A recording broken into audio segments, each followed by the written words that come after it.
Hi everyone. It is such a beautiful day out here.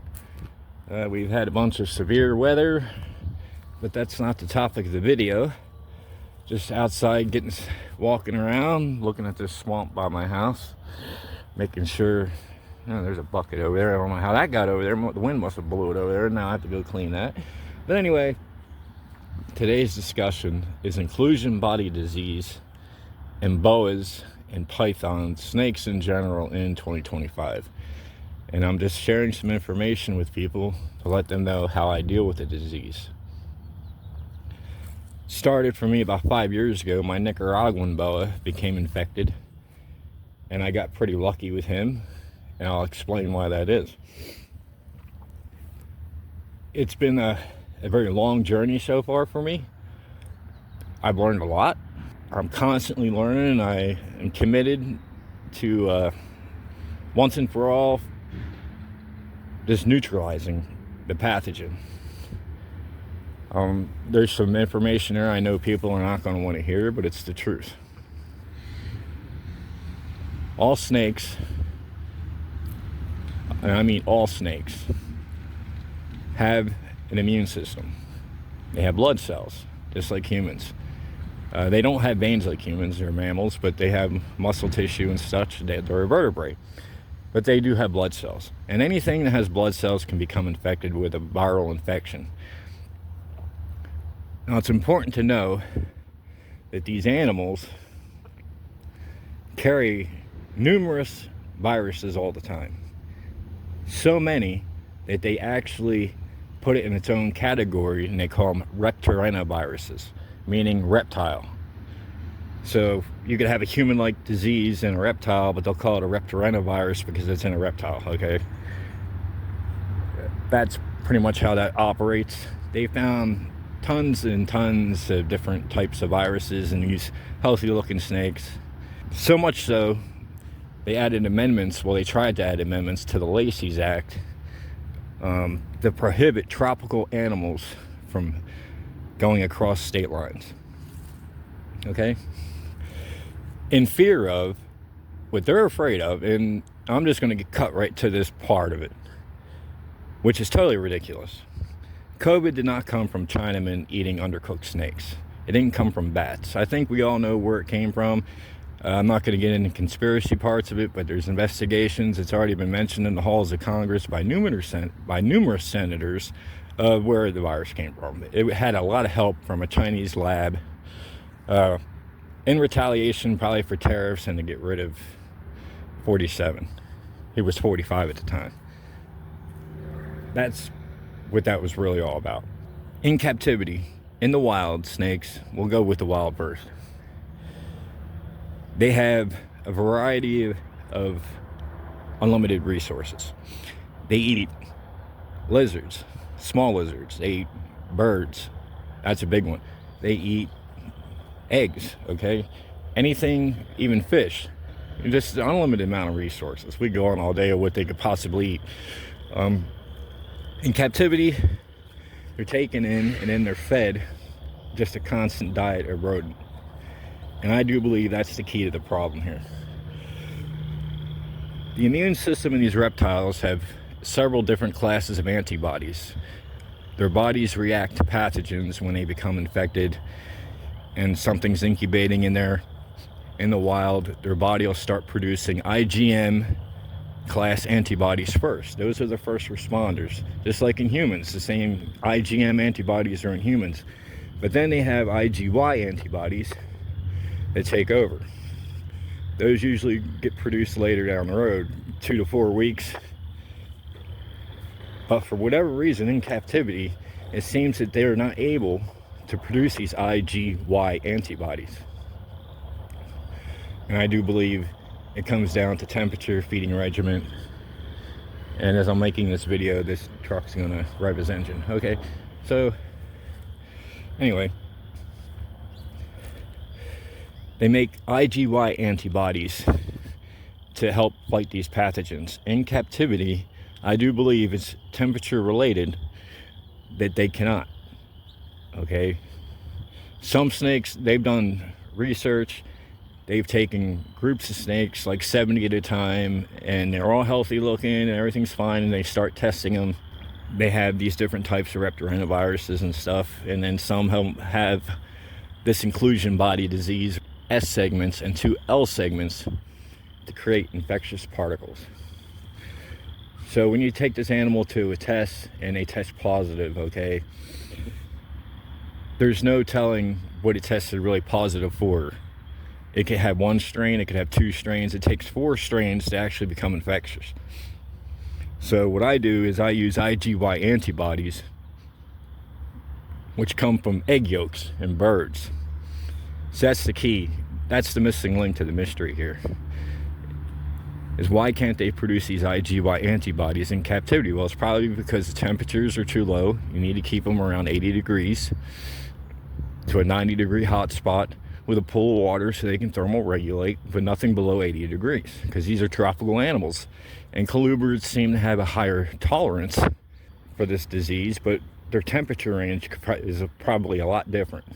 You know, if they're like in the 50s, 60-degree range, and that'd probably be too cold for a colubrid, and then they could probably come down with a respiratory infection and then manifest. Whatever it is, or how popular they are, how much money they have, all these snakes, what I'm really trying to say is all these snakes, this is not an outside pathogen, okay?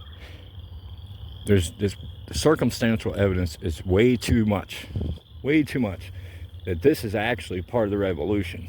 And if they're not taken care of properly, they will come down with this virus, no matter where the snake comes from, regardless of the breeder. Is all temperatures and feeding regimen. And that's what I've been working on. So it's been a long journey with Hercules that I've been doing. He's doing well. I've been giving him IgY antibodies mixed in with his food, and we're gonna go from there. He was really bad when I got him. So he was infected probably at least a year, I would say, 6 months to a year before I got a hold of him. He was pretty much on his last legs, and we were able to turn it around. And that's the thing, it damaged his liver, and the longer you let this thing progress, the worse it's going to get, unfortunately.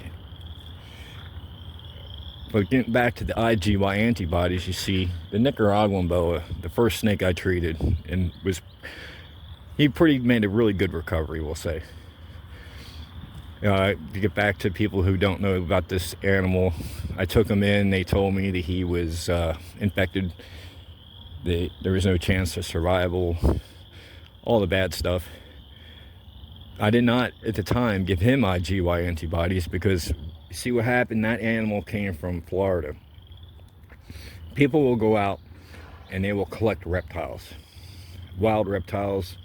The problem in Florida, the Everglades and the swamps and stuff, and they'll collect the babies up and they'll sell them on morph market.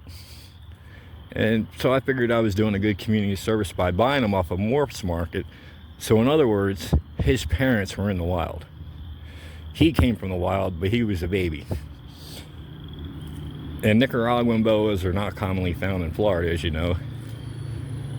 But what I'm trying to say is his parents, most likely, because of their environment and feeding regimen, they were able to pass those IgY antibodies on to their offspring. So he had the IgY antibodies already.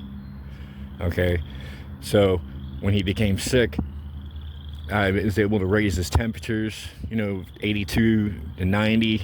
I gave him hydroxytyrosol, and that's most likely what really saved his life. The hydroxytyrosol neutralized the pathogen to a certain extent. It was more damage control than anything else. And his immune system most likely, well, it did, because he's still here. He was able to produce those IgY antibodies on his own and fight the pathogen off. That's how that worked. I just wanted to give an update. That's what where we're at with this. You need to figure out, if you're keeping these animals, to step up their feeding regimen, because in captivity, they can become sick, just like a human. And these animals can live 40 plus years. It's kind of ridiculous to think that this animal could be born into this world live its entire 40 plus year life and die, and not one time ever become infected with any pathogen. It almost sounds impossible, don't it? It's like asking a human to live their entire life without ever becoming infected with a pathogen. It's not going to happen. So somewhere along the lines, even though the keeper may not realize it, that animal could be suffering from some kind of minor pathogen, a reptilian cold, if you will, or a reptilian stomach bug, or whatever you want to call it, and they can produce these antibodies and fight the virus off, those IgMs. But the IgYs, it seems that they're lacklusters in captivity. I guys, getting back, I'm sorry I'm like all over the place with this, because I should do notes, but there's just so much information about it, it's just overwhelming.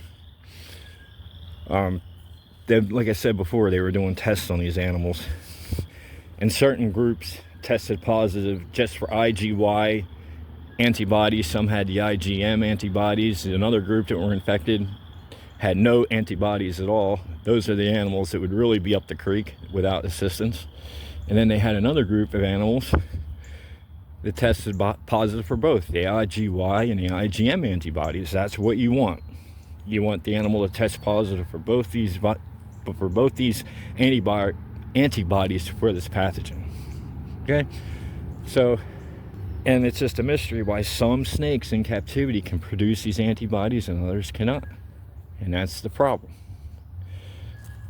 My advice would be is high quality birds, like small chicks, preferably live.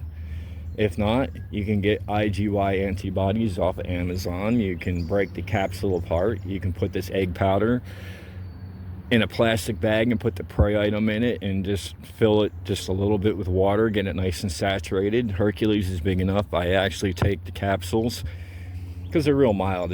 They're egg based, and I put it in the rabbit's mouth and I give it to him, okay, with the idea to jumpstart his immune system, to keep his immune system going, because obviously it did work to a certain extent. He was in really bad shape when I first got him, and obviously if those IgY antibodies weren't there, he wouldn't be alive.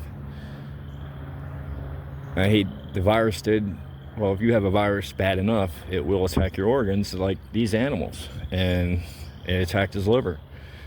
It did substantial amount of damage to him, and we're still getting through it. He just ate last night. He ate his rabbit last night. I gave him more antibodies, and just keep monitoring the situation. I just wanted to put it out there in 2025 about inclusion body disease in these animals. And no, you're not going to get a reptilian from an infected snake. If you did, I'd be dead by now. Okay? It's just that simple. I have no idea why these people fearmonger, are worried that somehow it can jump to a human and become the world's next pandemic, because there's all these viruses they found that are all reptilian, and they're flipping out because they think that this pathogen can transmit to a human. Not likely. Never going to happen. You know why? Because it would have happened already. This virus, they had discovered a pathogen. They didn't know if it was a pathogen or a bacteria infection. They even admit that. All the way up until 2012. It had been around, a problem with this thing, since the 1970s. And there, for the longest time, they were calling it a retrovirus. All right, then they were calling it a bacteria infection. Now, after 2012, they did more tests and found out it was a class of arenavirus viruses. But then there's other animals, interesting enough, out of another eight that they did, 6 had arenaviruses and 2 had inclusions, the inclusion bodies, but they weren't from arenavirus. Okay, that's another thing. And the inclusion bodies will go away on their own in time. It takes a lot of treatment. Humans can get inclusion bodies from many more serious viral infections, such as a rabies virus, or just any serious meningitis possibly. You could have to go in a co-pilot and ask what viruses cause inclusion bodies in humans to give you a more broader view, because I'm not a biologist, I'm not a veterinarian, I'm just your typical Ohio redneck. they decided to actually do something about this disease. It's a viral infection, okay? And just like all viral infections, there's antibodies that will fight the pathogen.